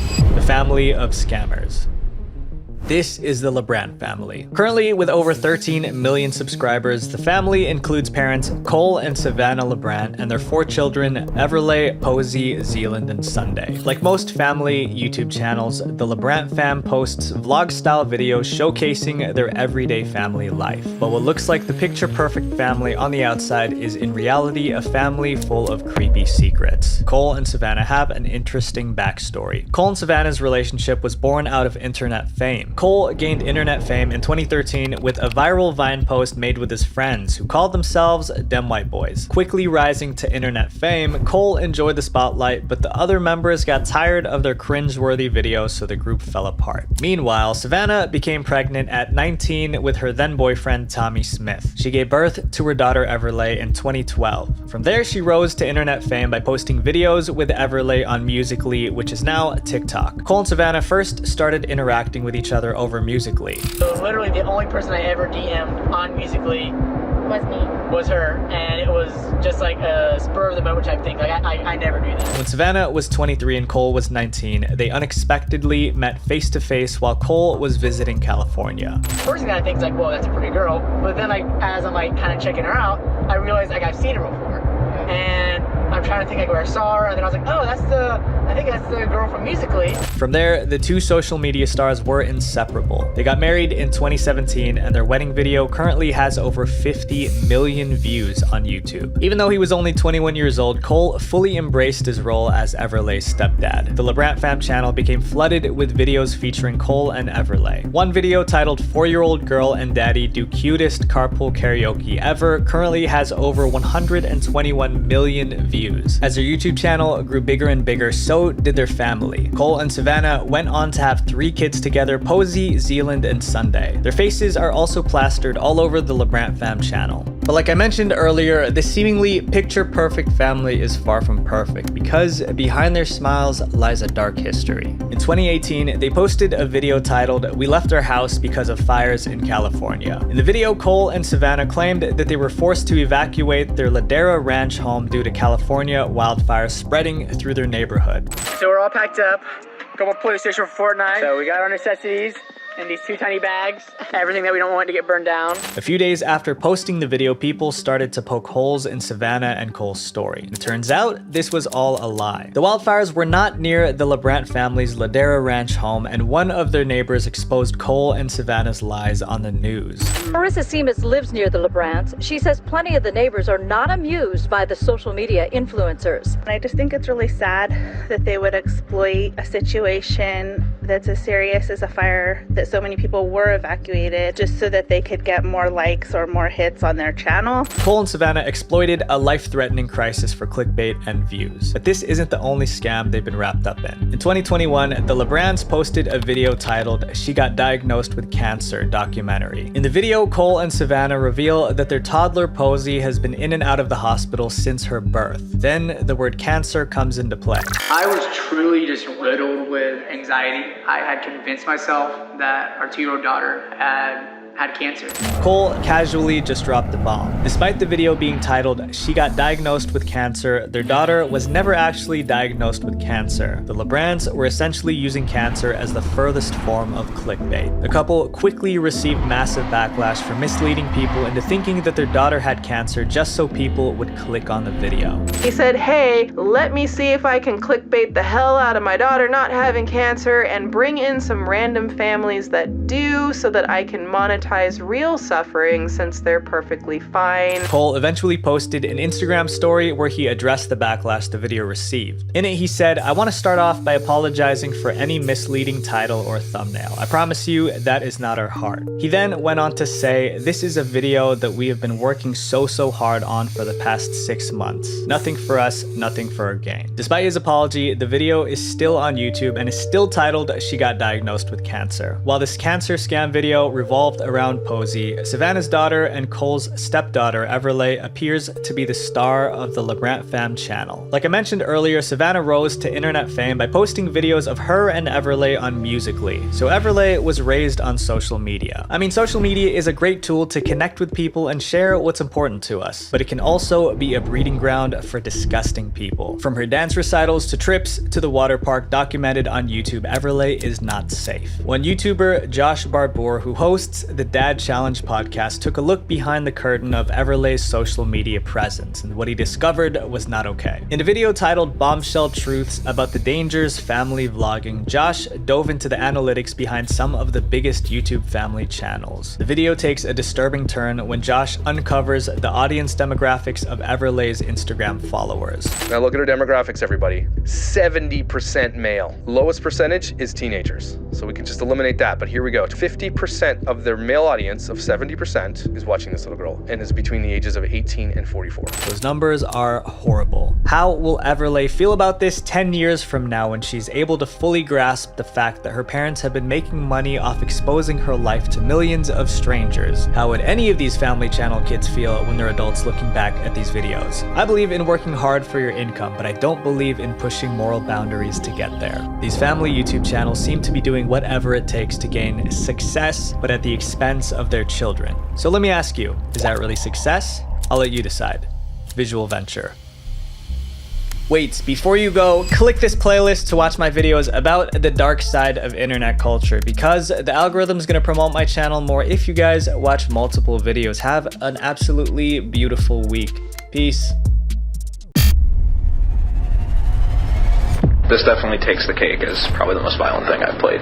I think it is crazy for anyone to make a game where students are taught to beat their teachers up. We are determined to stop a situation in which video games and violent content are being peddled to our children. Games are supposed to be fun, but some games are so disturbing that certain countries made them illegal. Today, we're looking at video games banned for being too controversial. You might have some of them right now, but in other parts of the world, it's a crime to play or even own these games. So my goal this year is to give you guys double the amount of videos without sacrificing quality, and to do that, we gotta keep growing. So 70% of you guys aren't subscribed, and it would mean the world to me if you did, and I promise to do my very best for you. Hydrate yourselves and enjoy. I'm Visual Venture, and you are awesome. Bully.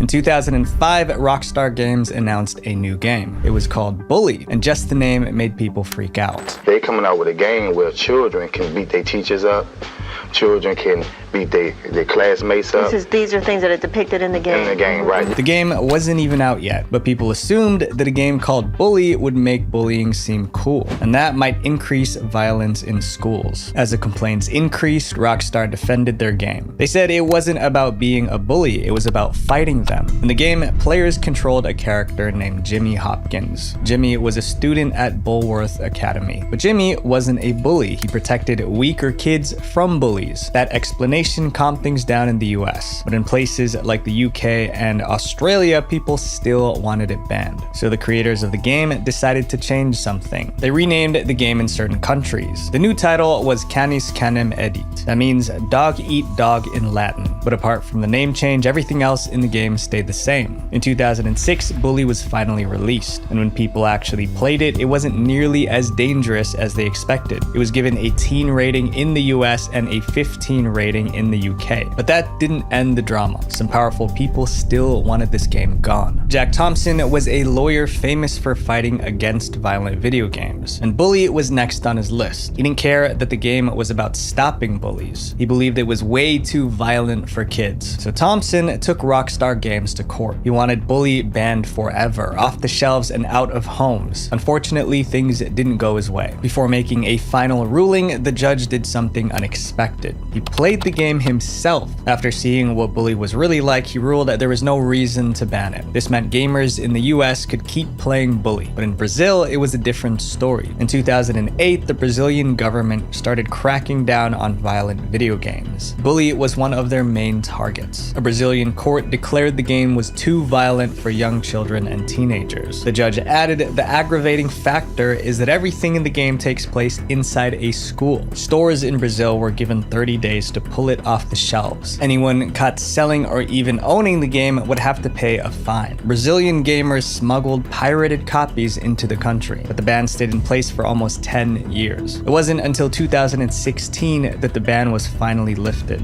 For the next game on our list, the controversy was because of one little girl, Miriam.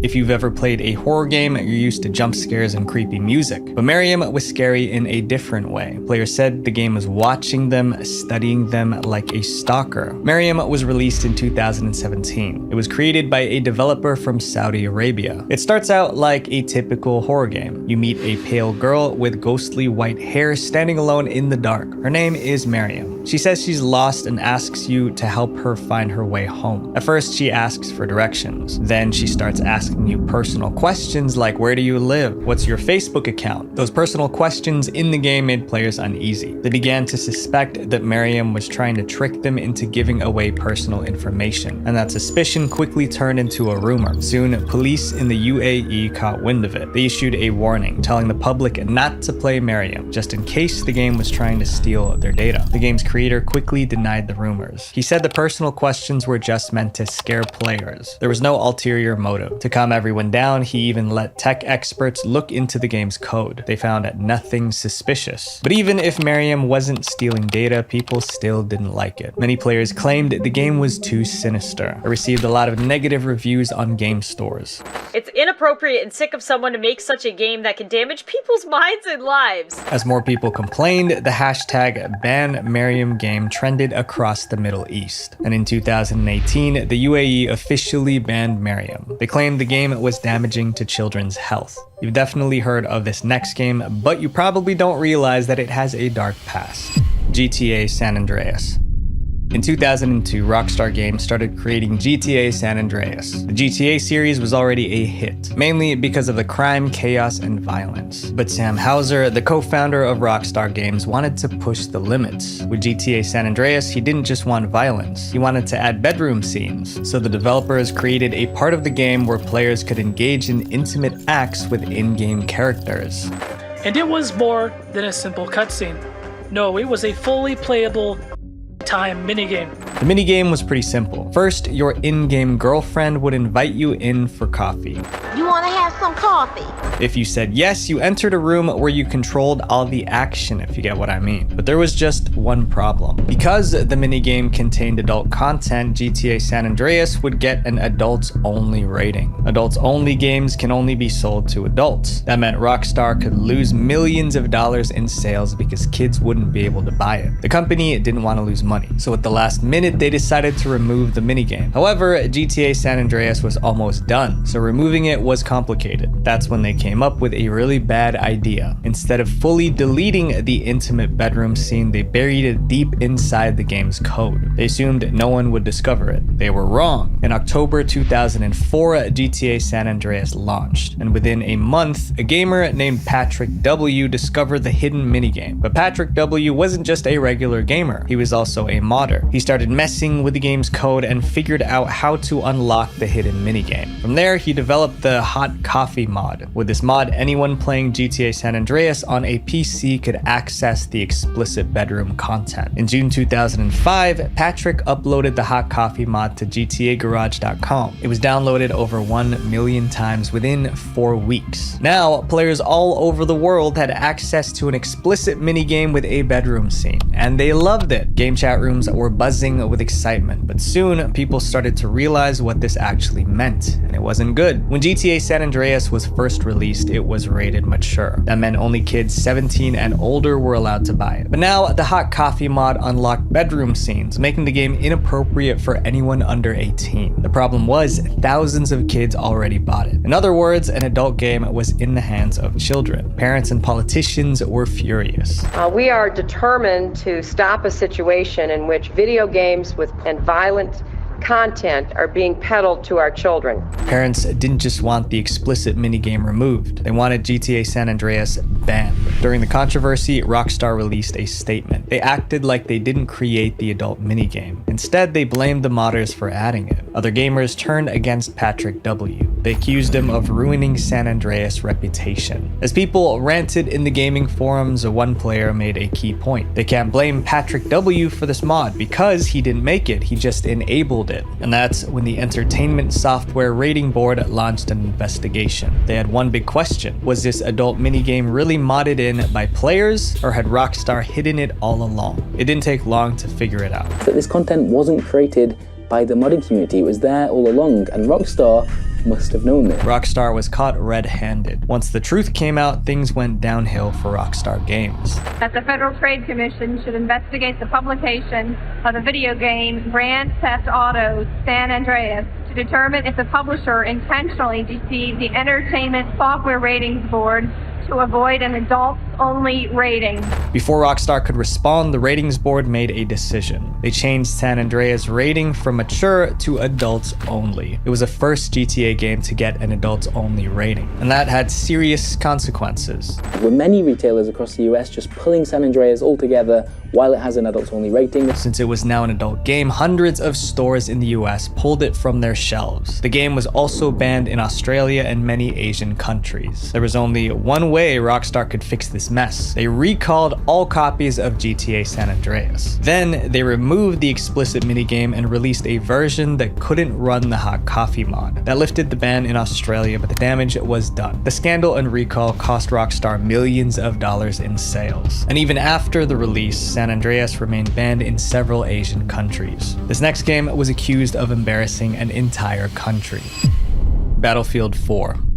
In the early 2010s, Battlefield was one of the best first-person shooter games around. It was actually one of my favorite games back then. Battlefield 1, 2, and 3 were insanely popular, so when Battlefield 4 was announced, fans expected another great game. And that's exactly what they got. Battlefield 4 launched in October 2013, and it was an instant hit. But just 2 months later, that game sparked an international crisis. In December 2013, EA released the first DLC for Battlefield 4. They called it China Rising. China Rising had cool maps, weapons, and missions, but the story was extremely controversial. In the game, a Chinese admiral tries to overthrow the government. To stop him, the US military has to swoop in and save the day. China's government did not like this story. In fact, they hated it. Officials called the game a national security threat. They said it made China look bad in the eyes of the world. Chinese news reports labeled it a new form of cultural penetration and aggression. Everyone thought China would just ban the DLC, but the government had a much bigger plan. China banned the entire game. And Battlefield 4 just can't seem to catch a break.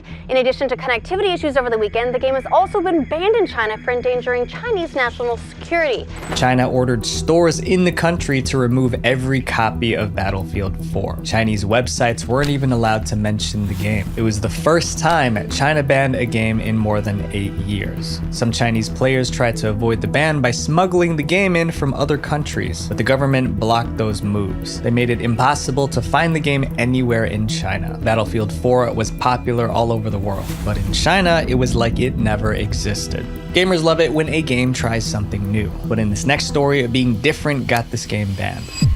Carmageddon. Carmageddon came out in the late 90s, but it wasn't your usual racing game. Instead of punishing reckless driving, the game rewarded it. Players were encouraged to smash cars, run over pedestrians, and destroy everything in sight. The more chaos they caused on the road, the more points they got. Gamers thought Carmageddon was awesome, but for governments around the world, it was a serious problem. They felt the game encouraged reckless driving, and that could lead to real-life danger on the roads. To stop that from happening, some countries took drastic measures. years. Several countries, including Brazil and Argentina, banned Carmageddon completely. But in the UK, it turned into a messy back and forth. Every game sold in the UK had to be approved by the British Board of Film Classification, or BBFC. But when the BBFC saw Carmageddon, they refused to give it a rating until the violent parts were removed. Without the rating, the game couldn't be sold in the UK. Carmageddon creators fought back. They said the violence was no worse than what you'd see in Tom and Jerry, but the BBFC didn't budge. Carmageddon needed to be less gory, or it'd never be sold in the UK. Eventually, the game developers gave in. They made a new version where pedestrians were replaced with zombies, and instead of red blood, they had green goo. That way, it wouldn't look like it was encouraging real-life violence. The authorities were satisfied and allowed the game to be released in the UK. But what happened next made the BBFC look like fools. Not long after the censored version was released, something strange showed up online. It was a patch for the game, and it brought everything back. Zombies were swapped out for humans again. Green goo turned into red blood. It turns out that the patch was created by one of the original developers who worked on Carmageddon. Even worse, the game's publishers knew about it, but they didn't lift a finger to stop it. When the BBFC found out, they were furious. They felt tricked. First, the publishers got the rating by censoring the game. Then, they secretly brought back the violent version with a hidden patch. The BBFC took the game to court. For 10 months, they battled it out in court. But in the end, the BBFC lost. The BBFC's decision to ban the game was overturned, and the original Carmageddon, full of blood and gore, was released in the UK. Most games get banned because of what's in them, but this next game got in trouble because of what the players were doing. Roblox. I know we all know what Roblox is, but what you probably didn't know was that it was banned in an entire country. Roblox is one of the biggest online gaming platforms in the world, but behind all the fun and games, there's a dark side. Roblox is filled with young kids, but it also has a huge number of adult players. And when you put those two groups together, bad things can happen. Roblox has become a hunting ground for preds. Every year, there are new reports of this happening. Parents, beware. Monsters are among us. Police said the 13-year-old girl met Graham on Roblox. Despite all the stories, it doesn't look like Roblox is doing enough to stop it. Roblox has a history of ignoring problems that don't directly affect their profits. It's almost like all they care about is money. Back in 2022, I said something that can still apply today. I mean, to me, it's pretty clear that Roblox doesn't see its users as people. To them, we're just walking money bags waiting to be empty. At the time, I was talking specifically about Roblox's payment system, but in a way, it applies to the platform as a whole. It seems that Roblox's top priority isn't safety, it's making money. They focus on getting more users and growing their business. Everything else, including protecting young users, comes second. Since Roblox isn't doing enough, some countries decided to act. One of them was Turkey. On August 7th, 2024, Turkey officially banned Roblox. They released a statement saying they did it to ensure the protection of Turkish children. At first, Turkey banning Roblox didn't seem like a big deal. That was until people realized Turkey had the 5th largest Roblox player base in the world. Roblox didn't want to lose millions of users, so they tried to negotiate with Turkish officials to lift the ban, but the government wouldn't budge. Turkey refused to let Roblox back in. After that, other countries started thinking about banning Roblox too. This means that if Roblox doesn't take safety more seriously, more bans could be on the way. This next game was banned because people feared it could turn players into substance addicts. Fallout 3.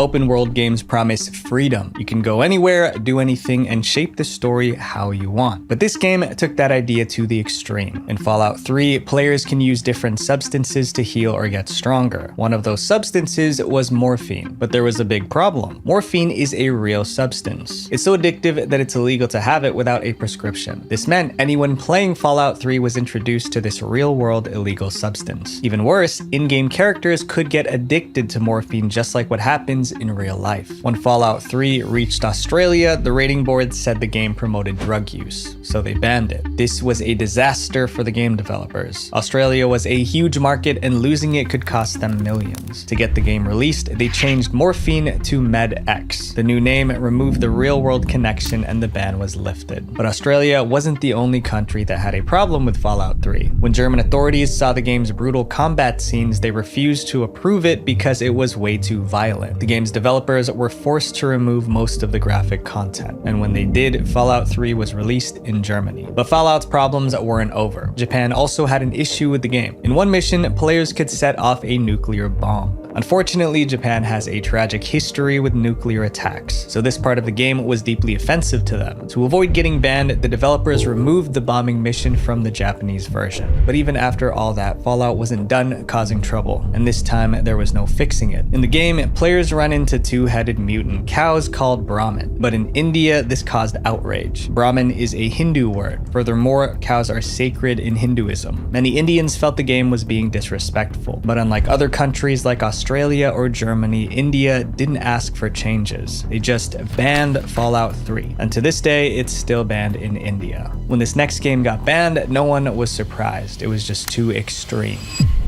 Manhunt 1 and 2.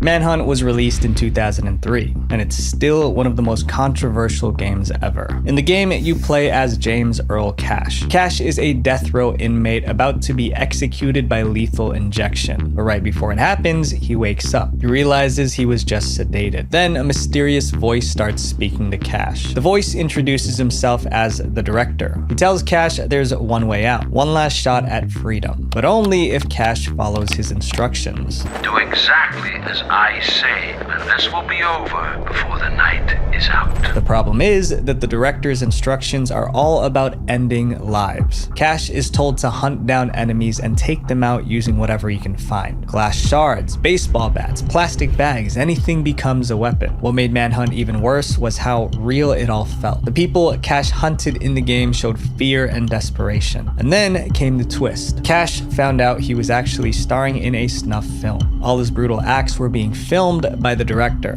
You're doing fine, Cash, just fine. We're getting some great material here. The game also had kidnapping, substances, and so many more illegal acts I can't even tell you guys. All in all, Manhunt was deeply disturbing and people were furious. The game was even called a murder simulator. In the US, parents and politicians demanded an immediate ban. They were scared the game might inspire real-life aggression, especially among young people. But somehow, Manhunt slipped through. It was never banned in the US, but other countries weren't as forgiving. New Zealand, Malaysia, South Korea, and Saudi Arabia all banned Manhunt as soon as it was released. But that was nothing compared to what happened in the UK. In July 2004, a boy took the life of his close friend. Almost instantly, tabloids in the UK jumped on the story. They reported that the culprit was obsessed with Manhunt, suggesting the game inspired the crime. But when police investigated, they found out the culprit didn't even own the game. But it was too late. Manhunt was now tied to a real-life tragedy. Its reputation got even worse, and more countries, including Australia and Germany, banned the game too. But after all this bad press, Rockstar Games did something no one saw coming. They made a sequel to Manhunt. In 2007, Rockstar Games released Manhunt 2, and somehow it was even more disturbing than the first. This definitely takes the cake as probably the most violent thing I've played.